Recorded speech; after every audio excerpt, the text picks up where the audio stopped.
Ya mari kita sama-sama juga tangkal dengan kita sama-sama menjadi buzzernya KPU. Satu orang sedang umroh, kemudian satu orang sedang ke ladang, satu orang lagi sedang ke penggilingan padi. Karena ini bersifat mandatori, artinya mau tidak mau, suka tidak suka harus dipenuhi sesuai dengan kriteria-kriteria tepat tadi gitu.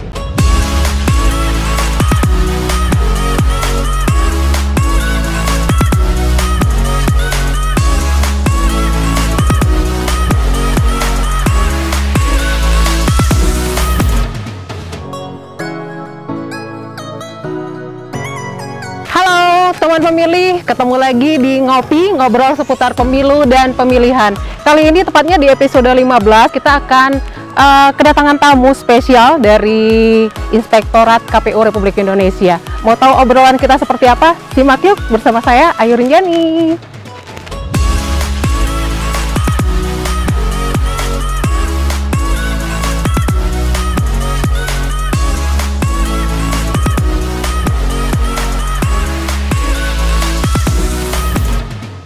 Halo Pak. Halo, apa kabar? Assalamualaikum warahmatullahi wabarakatuh. Selamat siang. Bismillah. Habis perpak nih Pak. Bapak habis perpak juga? Kemarin sih. Oh kemarin ya. Sekarang tinggal lihat hasilnya gimana nanti. Oke, sambil teman-teman. ya hari ini ngelihat pemandangannya luas, alhamdulillah, masya Allah, luar biasa lah pemandangan. Luar biasa ya, Lombok Tengah ya. Iya. Teman pemilih, kali ini saya sedang bersama dengan Inspektur Utama dari Inspektorat Utama KPU Republik Indonesia. Inspektorat Utama Sekretariat Jenderal KPU. KPU Republik Indonesia, cukup panjang Pak ya. Pak Nanang Priyatna, kabar baik ya Pak ya? Alhamdulillah baik. Alhamdulillah, kemarin sudah mengikuti verifikasi faktual kepengurusan keanggotaan ya Pak ya, ya. Untuk peserta pemilu tahun 2024. Ya. Mungkin ada sedikit kesan-kesan Bapak untuk mengikuti perpak itu sendiri gimana di Lombok Tengah ya tepatnya? Ya, alhamdulillah saya ditugaskan ke NTB. Untuk ikut supervisi pelaksanaan perpak di Lombok Tengah. Saya kepingin semangat lah memahami teman bekerja di lapangan. Saya jadi tidak hanya memantau saja, saya jadi pas ditugaskan, wah alhamdulillah, jadi saya pengen ikut prosesnya perpak itu bagaimana sih gitu kan. Seperti apa, jadi seperti mungkin kesan-kesan Bapak mungkin di Lombok Tengah itu sendiri alhamdulillah bagaimana? Sih kemarin dari 4 titik ya, 4 titik aja bisa makan waktu bisa 3-4 jam. Itu padahal di kota ya. Nah, saya tidak bisa bayangkan kalau itu di daerah-daerah pelosok bagaimana menjumpai satu orang tadi kan. Nah, itu di bawah. Nah, contoh kemarin itu 4 titik yang saya datangi ikut dengan tim. Nah, ternyata memakan waktu cukup banyak. Hampir mulai dari sekitar pulang jam 10 lah, turun dari pesawat sekitar jam 10-an. Langsung ke lokasi. Setelah selesai sore hampir jam 4 jam 5. Oh iya, cukup panjang juga perjalanan ke tempat perpak kepengurusan dan keanggotaan partai politik. Nah, makin ke sini kan Pak, sekarang tahapan semakin berjalan. Nah, lagi ad hoc, kemudian data pemilih juga akan berlangsung. Nah, tidak bisa kita pungkiri pasti banyak hoax yang semakin mengalir ya Pak ya. Nah, mungkin dari KPU nih, terutama KPU RI untuk menghadapi hoax ini, boleh nggak sih dari segi penganggaran nih Pak, boleh nggak sih kita mungkin untuk menyewa atau membayar lah ya untuk jasa influencer mungkin atau orang-orang terkenal untuk ikut menyuarakan anti hoax itu sendiri, bagaimana?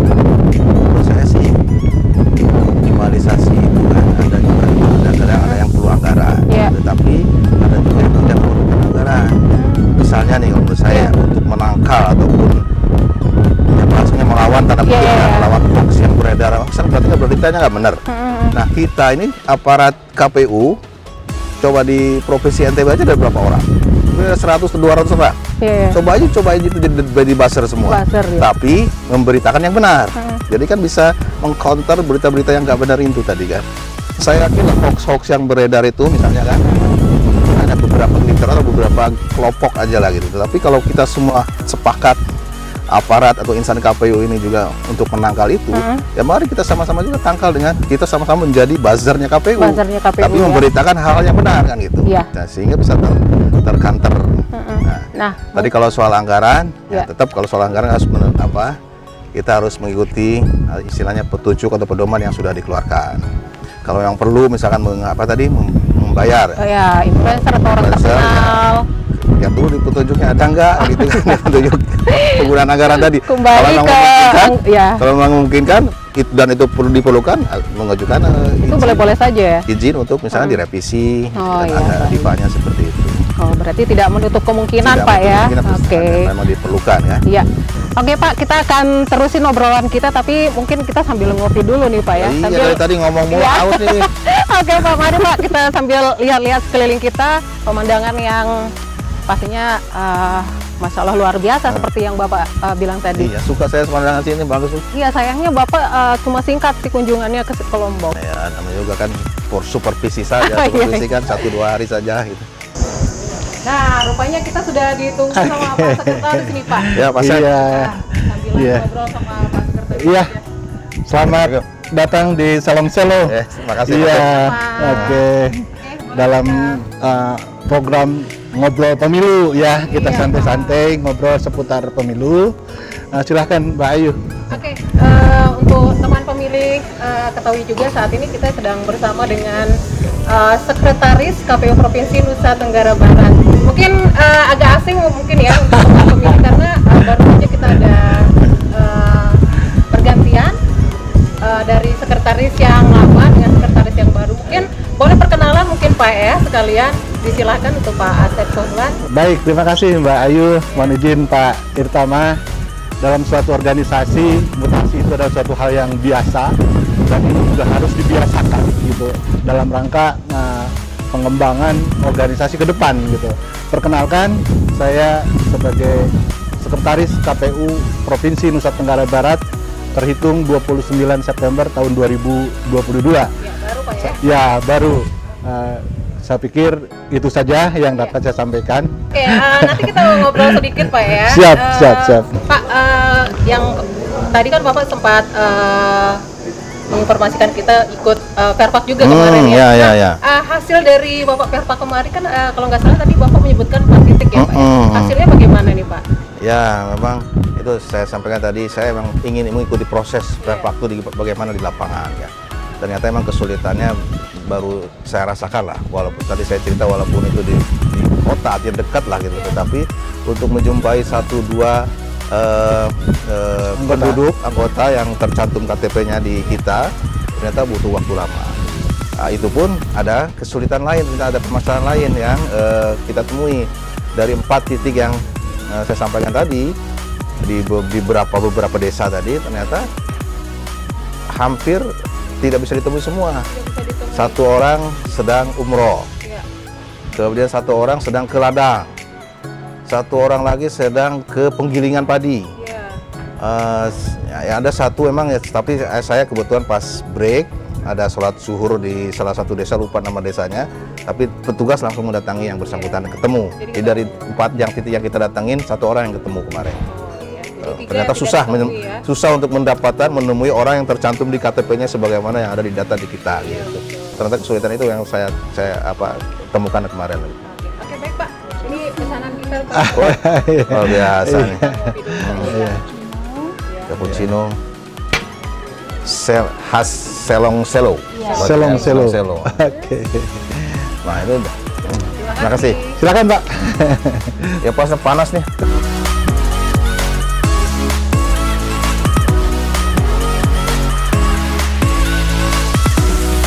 Masih terkait dengan tahapan ini kan kalau masa kampanye nih Pak ya, yang dahulunya draftnya di 120 hari, kemudian 90, dan sekarang akhirnya tuh yang disepakati adalah 75 hari.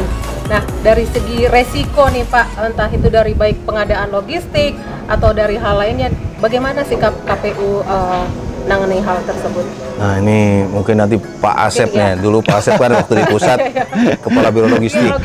Iya. Walaupun yang ditanyakan tadi masa kampanye, tapi akhirnya berhubungan erat dengan pengadaan logistik pemilu. Nah, mungkin nanti Pak Asep lebih detail lagi bisa jelaskan. Tetapi memang secara umum mungkin bisa saya sampaikan, karena saya juga mengikuti rapat-rapat di pusat, baik dengan DPR, juga dengan pemerintah, juga di rapat-rapat internal kita. Ya akhirnya walaupun kalau membandingkan dengan pemilu lalu emang sangat jauh lah soal ketersediaan hari masa kampanye dan penyediaan logistik ini. Tetapi itu sudah menjadi keputusan politik, kesepakatan kita DPR, penyelenggara pemilu juga dengan pemerintah bahwa masa kampanye yang nantinya berhubungan dengan pengadaan logistik 75 hari. Saya pernah ingat lah dari Pak Asep itu menyiapkan bahan paparan itu bahkan dengan beberapa alternatif itu tadi beberapa resiko misalnya yang dari sisi keterbatasan hari, salah satu yang perlu kita upayakan adalah misalkan mengusulkan kepada pemerintah. Jadi karena itu sudah kesepakatan bersama dan harus kita laksanakan sebagai penyelenggara pemilu, maka mungkin salah satu yang sudah juga diidentifikasi secara risiko tadi kan, risiko sebenarnya di Biro Logistik itu sudah mengidentifikasi kita akan kesulitan di sisi pengadaan logistik, maka perlu dukungan dan ini sudah disetujui juga oleh DPR, dukungan pemerintah dalam hal menyiapkan ataupun mungkin membuat suatu undang-undang atau peraturan khusus pengadaan logistik pemilu yang bisa menyesuaikan dengan range waktu yang 75 hari tadi. Kalau normal itu akan terpenuhi. Kalau pengadaan normal waktunya tidak akan terpenuhi, maka perlu dukungan dengan peraturan khusus pengadaan logistik pemilu tadi. Mungkin atau Pak Asep mungkin bisa lebih detail. Iya. Ini Mbak Ayu, Pak Irtama juga membawa saya flashback ke belakang gitu ya cerita. Oke, ya mungkin kita berbagi cerita ini ya dalam acara Ngobrol Pemilu ini basically mengenai logistik gitu. Memang sebagaimana disampaikan Pak Irtama, penetapan masa kampanye 75 hari ini sudah final, yang wujudnya itu dituangkan di dalam Peraturan KPU nomor 3 tahun 2022 mengenai tahapan dan jadwal pemilu, gitu, di mana masa kampanye ditetapkan selama 75 hari terhitung setelah penetapan daftar pasangan calon, gitu. Nah, ini kaitannya dengan logistik. Kenapa sih kampanye dengan logistik ada kaitannya? Ini terutama untuk pemenuhan logistik yang kita kategorikan tahap 2. Artinya yang terkait dengan daftar pasangan calon, gitu. Karena baru bisa dilakukan proses produksi setelah ditetapkannya calon, gitu. Inilah yang kaitannya dengan logistik yang bisa dikatakan logistik utama. Apa itu logistik utama? Salah satunya adalah surat suara. Dari mulai surat suara presiden, wakil presiden, kemudian DPR RI, DPD RI, dan DPRD. Nah, ini ada 5 jenis yang memang terkait dengan daftar pasangan calon. Kemudian juga formulir-formulir terkait. Kemudian juga alat bantu coblos tunanetra. Nah, inilah yang artinya menjadi logistik utama. Kalau tadi bicara awalnya mengenai manajemen risiko, ini mempunyai risiko yang sangat tinggi apabila pemenuhan logistik tahap kedua tadi tidak tepat waktu, tidak tepat jumlah, tidak tepat sasaran, gitu kan. Ini dengan beberapa kriteria tepat harus terpenuhi. Mengapa dikatakan demikian? Karena ini bersifat mandatori, artinya mau tidak mau, suka tidak suka harus dipenuhi sesuai dengan kriteria-kriteria tepat tadi, gitu. Nah, ini ada berpotensi kalau tidak ada logistik ya otomatis tidak ada pemilu, gitu. Indikasinya nanti kalau dari sisi manajemen risiko, mengurangi risiko-risiko terjadinya PSU akibat tidak terpenuhinya logistik, gitu. Artinya bagaimana kita mengupayakan dari mitigasi risiko ini supaya logistik itu tepat berada di TPS. Kalau merujuk kepada Undang-Undang 7 tahun 2017 tentang pemilu, selambat-lambatnya H-1 harus sudah tiba di KPPS. Inilah yang menjadi target di dalam pemenuhan mandat tadi, gitu. Apa yang bisa diupayakan? Artinya contohnya dengan 75 hari kita meresponnya dengan percepatan, baik dari percepatan desain, percepatan approval, percepatan produksi, terutama lagi di kompleksitas distribusi. Nah, ini juga kaitannya dengan saya sekarang berada di Nusa Tenggara Barat, kami akan memapping distribusi mana saja yang masuk dalam skala prioritas. Artinya prioritas itu bukan dari sisi terluar, terjauh, terdalam, termasuk juga kabupaten kota yang memiliki daftar pemilih besar. Nah, ini menjadi prioritas juga gitu. Nah, ini tentu saja menjadi concern kami dari penyelenggara, apalagi ada kebijakan-kebijakan pusat yang harus kita respon. Yang pertama adalah pemisahan antara produksi dengan distribusi.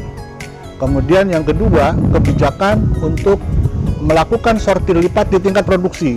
Ini hal yang baru gitu kan. Kemudian hal-hal yang lain terkait juga tadi Pak Nanang sudah menyampaikan dari proses pengadaan gitu. Proses pengadaan ini dari secara LKPP lebih mengarahkan kepada proses mengenai e-katalog gitu. Artinya logistik-logistik pemilu nanti akan tayang di dalam katalog, kemudian nanti akan dilakukan purchase atau pemesanan atau kita klik namanya gitu kan. Dan ditambah lagi akan ada wacana untuk mendelegasikan. Pada prinsipnya seluruh logistik itu akan didelegasikan ke provinsi maupun kabupaten kota, kecuali yang berdasarkan jenis, sifat, dan kerahasiaannya harus dilakukan secara terpusat, itu dilakukan terpusat. Artinya proses pendelegasian ini pun juga harus direspon di tingkat provinsi. Bagaimana tingkat kesiapan SDM-nya, bagaimana dari sisi kesiapan prosesnya, dan hal-hal lain yang terkait dengan proses pengadaan dan pendistribusian. Itu bukan hal yang mudah, tetapi tantangan ini harus kita jawab dengan kerja dan dengan kinerja yang positif. Mungkin gambaran sekilasnya kira-kira seperti itu, Mbak. Kalau saya nyambunginnya ke soal manajemen risiko tadi, karena kan manajemen risiko itu tadi saya sudah melihat apa yang sudah dilakukan oleh Pak Asep sewaktu masih di biro logistik cukup lah. Pertama mengidentifikasi risiko, kemudian analisis risiko tersebut sampai kepada bagaimana penanganannya terhadap risiko. Tadi sebagai contoh misalkan tujuan utama kita adalah logistik pemilu itu sudah ada di TPS H-1, itu tujuan. Ada risiko tidak tercapai tujuan itu kan, dengan risiko cuaca, risiko jarak dan lain-lain.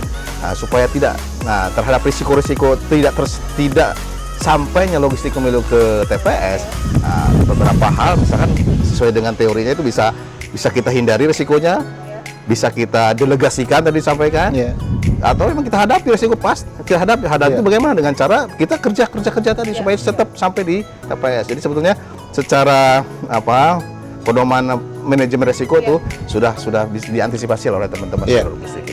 Semoga risiko tersebut bisa diminimalisir ya Pak ya. Amin. Dan mungkin itu saja cukup obrolan kita di siang hari ini. Semoga harapan kita sih tahapan semuanya berjalan dengan lancar. Amin. Sukses pastinya untuk KPU ya Pak ya. Amin. Sukses pemilu dan pilkada serentak dan sukses akuntabilitas. Iya, jangan lupa ya teman pemilih. Terima kasih untuk kesempatan obrolan ini bersama dengan Pak Irtama, Bapak Nanang Priyatna, kemudian Sekretaris KPU Provinsi Nusa Tenggara Barat, Bapak Asep Sulan. Terima kasih teman pemilih, jangan lupa untuk pastikan untuk selalu mengikuti update kegiatan KPU Provinsi NTB di sosial medianya KPU. Terima kasih, saya Yorin Jani mengucapkan terima kasih. Assalamualaikum warahmatullahi wabarakatuh. Waalaikumsalam warahmatullahi wabarakatuh.